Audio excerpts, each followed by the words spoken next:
Australia is vulnerable to a global recession. Let's have a look. Good afternoon, everyone. Florian Heise here, and welcome to another episode of HeiseSays. I have my lunchtime stein of coffee, and I'm having quite a relaxing Saturday. I hope you're successfully avoiding chores as much as I am today. And I thought we'd have a look at this article from news.com.au, written by economist Jason Murphy. And before we get into it, because it's discussing, well, how the global recession will hit Australia the hardest, there's a few things I just want to draw to everyone's attention. And I'm bringing up two of my favorite websites at the moment. First one we have here is Trading Economics, and we can see here at the Forex, the Australian to New Zealand, it has recovered slightly, so we're sitting at 58 US cents. But remember, guys, at the beginning of March, it was at 66. Nearly a 10-cent drop. That is a huge drop. Now, for the Australian economy, looking at our exports and imports, according to the Observatory of Economic Complexity, we're ranked 59th out of the world. And you go, 59, that's not too bad. But if we look at the Harvard model, hang on, I just need to find the link here to bring it up. Why is it not coming up? Oh, wait a minute. I'm in the wrong part on my stream deck, guys. I've got too many things to show and share. We bring up the Harvard Atlas. We can see here, they rank us even worse. Same data, different methodology. They're ranking Australia at 93rd in the world. And the Harvard Atlas is actually suggesting Australia focus its economy similar to colonial nations. Target specific industries heavily, protect them, build them up. Because look at what we're exporting. Ore, coal, petroleum and gold. Natural resources, some wheat, bit of wine, some frozen meat, farm product. Look at what we're importing. Everything of sophistication. Everything that's value added. We're not manufacturing much in Australia, guys. And that leads to I'd say a technological difference in our exports to our imports. And that's represented in the complexity of our economy. And we were trending down, we shot back up, but we're not doing much better. So, with that in mind, everyone, let's have a look at this article and see why Australia is going to be hit hardest. Because one more thing just to remind everyone, if you're not aware, China is our biggest trade partner, destination for our exports, and our biggest origin for our imports. And they make up a significant portion of our tourism and international education sectors for our economy. So there's a reason, and I only learned about this recently, is that traders, use the Australian dollar as a proxy for the Chinese economy. You know, that surprised me. So let's have a look at this article. So why global recession will hit Australia the hardest? Australia's economy has a particular vulnerability that matters right now. High rates of underemployment. Hundreds of thousands of Aussies have for years wanted to work more hours but have been unable to get them. And that is a fantastic point that he's highlighting, that Jason's highlighting here in this article. Because often we'll always hear the unemployment rate, and I haven't updated my chart. It's gone down to 5.1 according to the ABS.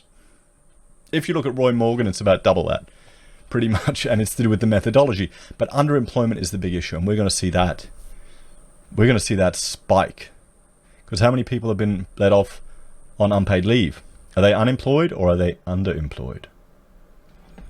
You know, a few months ago, this was a problem. Now, with the illness burning through the economy, it's a crisis.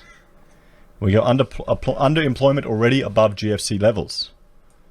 There you go. So the Australian economy hasn't really recovered since the GFC.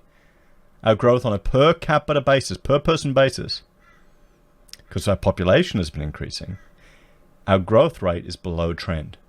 So it means we've been doing worse than the last 10 years. I did a video on it. We're about 10% smaller than we should be. So what does that mean? If your population is growing, but your growth rate isn't keeping up, it means our quality of life is going down. It means our wages are going down. Ratings agency S&P Global singled out Australia's labour market as our big problem in a special illness report it issued this week. Australia is an example of an economy vulnerable to labour market shocks. while the headline unemployment rate is low, the underemployment rate, that is the proportion of workers that have a job that would like to work for longer hours, has remained stubbornly high at over 8%. The underemployment problem is likely more acute in the accommodation and caring sectors, which account for over 7% of total employment. Of these jobs, over 60% are part-time. While this can give employers flexibility in reducing hours, the impact on workers can be brutally swift. In turn, this will hit consumer confidence and household income and spending. Well, I'd say consumer confidence is already in the gutter. I would say it's going to just get worse. It is going to get worse, guys.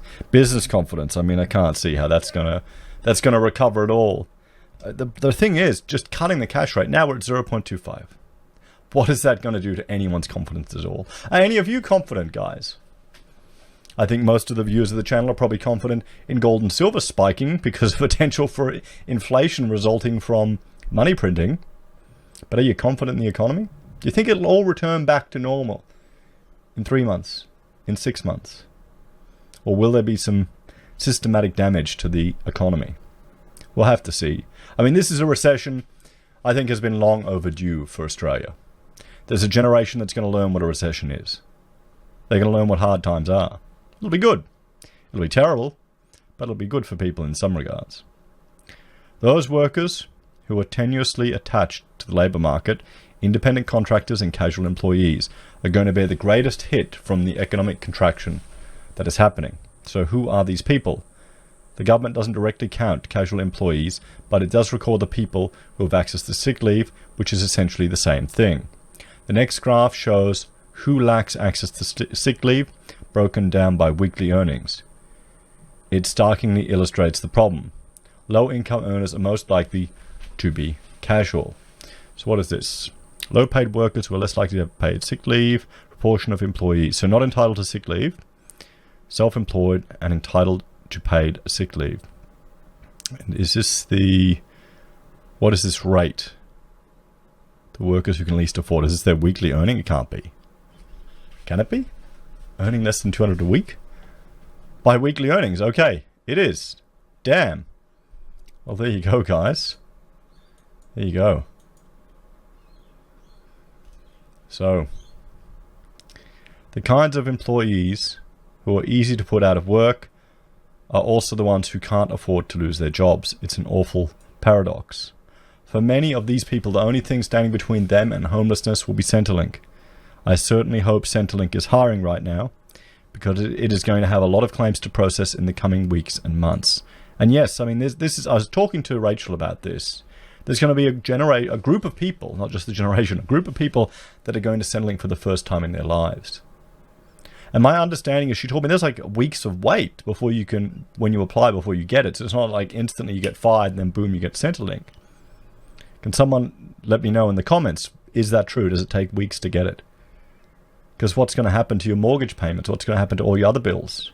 Sure, the bank may give you, they may be nice and give you 6 months.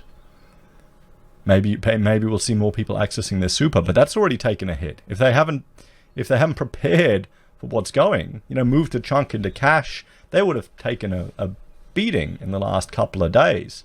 Because right now, we'll jump back here, guys. What are we sitting at in the stocks? The ASX 200. Yeah, 4,800. 4,800. Okay, so that's, you can't tell me that's just normal volatility in the market. I don't care what anyone says. That's just insane. It's just normal volatility in the market. My phone's going off. Something's happening. There we go. It's all good. We'll get back to this. So a casual thing. Casual work used to be mostly for women, not anymore. The next chart comes from the Parliamentary Library, and it shows that the share of the labour force working casual jobs has actually fallen for women, but it rose sharply for men between 1992 and 2016. Well, here's the thing. Why do you think businesses would be more inclined to put people on a casual position? You have to pay more. Remember, casual workers get a loading. They get like 25% more per hour worked. It's because as a business, it gives you more flexibility. It gives you more flexibility to deal with what's going on. If you have to reduce staff work, you can do it quite easily. But you pay for that privilege. So, and it's the expectation is that if you're a casual worker, you've put something aside. But we're in a society now where people don't plan for the future. People expect to be taken care of. So there you go. You know what they need to do to address this? You need to make it, and this is going to sound paradoxical, you need to make it easier to fire people. You need to make it easier to fire people, because then employers, and I'm speaking from the perspective of an employer and someone who's hired a lot of young people in their first professional job, so have been through a lot of having to break people into what it's like to actually work. Because, once you go through, you get, when you start a business, often you're quite young and naive. You want to take care of your workers. You give them all these perks. You're nicer than your bosses were. And then over time, you become hardened, and it takes a good 4 or 5 years, and you become a bastard just like your old bosses were. Because when you see people taking advantage of you, when you see crap people that are useless, and it's so hard to fire them, you need to give them one warning, hold their hand, kiss their little owies, watch out for their emotions. You can't just tell them, no, you're shit, you got to improve, do this. And there's a lot of people that don't understand that. And I think a lot of them are in, cushy government jobs, cushy unionized industries. I find it funny, actually. You've got a lot of MGTOW blokes who are also unionists. They don't seem to realize that they're the entitled class in the labor force. I think it's quite funny. Some of them don't see it. Anyway, there's a dose of reality that some people don't appreciate because they've never had to go through it. If you haven't fired someone, if you haven't had to, you have to pay redundancy to get rid of someone who's terrible rather than paying your mortgage, there you go. That's the world of small business, guys. Not everyone's able to handle that. But then that's also why people would either put them on casual or avoid hiring people for that reason. Right now, I've got more than enough work. I could definitely take someone on. I'm not going to. I'll just work extra myself because of the hassle and the burden of doing that. It's just not worth it. I could bring on contractors if I need to.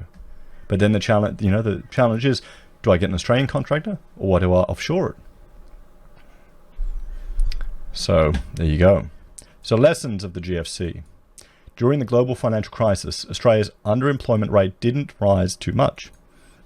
It lifted less than 2%, in fact, from a little over 4% to just under 6%. That happened because Australia's employers chose to reduce hours instead of cutting people's jobs altogether. Much like we are seeing at Qantas right now. Instead of laying off its workforce, Qantas is putting staff on leave. That makes it much easier for the company to spring back into action later. As you can see in the next graph, the total hours worked went negative in 2009-2010, but the level of employment did not. Companies spread the pain around among all their employees instead of cutting people off entirely. Well, there you go. But we started that crisis from a much better position. Lower unemployment, much lower underemployment, and the Reserve Bank that had the capacity to cut interest rates. This time, we come to the battle already wounded. It's going to take a much bigger national effort this time to prevent the vulnerabilities in our labour market turning into a catastrophe.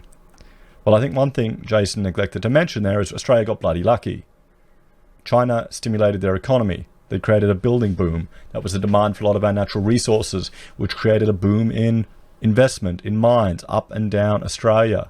I know, because that helped me start my business.